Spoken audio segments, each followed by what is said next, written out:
this is my opinion. I'd love to hear your thoughts. One of the reasons I think that firms maybe are still kind of stuck in this idea of being everything to everybody is because they have, a standardized AUM only pricing model, right? And so they're still hanging all of their revenue generation on maybe something they're mediocre at. And they're looking at it saying, well, maybe I should outsource this to more of a robo platform or a quant shop or a third party asset manager.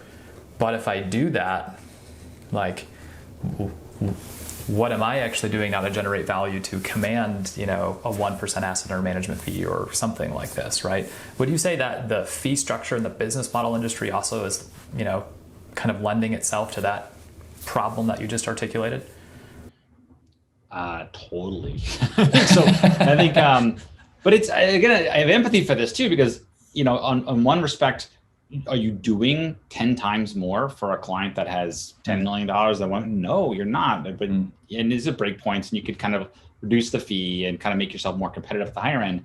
But you've got all these other clients that I don't care if you're charging 150 basis points at $200,000, you're losing money on that client. Like, what do you do with that? So, but the AUM model, it's so embedded in what we do, and to some extent, it's embedded in how our clients think about our service. Because I've got money. If it goes up, you get paid a little more. If it goes down, you get paid a little less.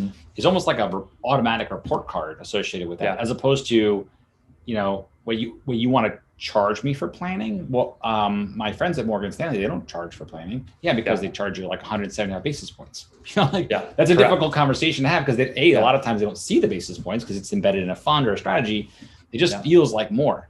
But I think the world is certainly moving to more of a retained pay for a service, and then see that. But you're going to have to educate the populace of investors, which, let's be honest, like, the concept of a basis point isn't something that most investors really understand.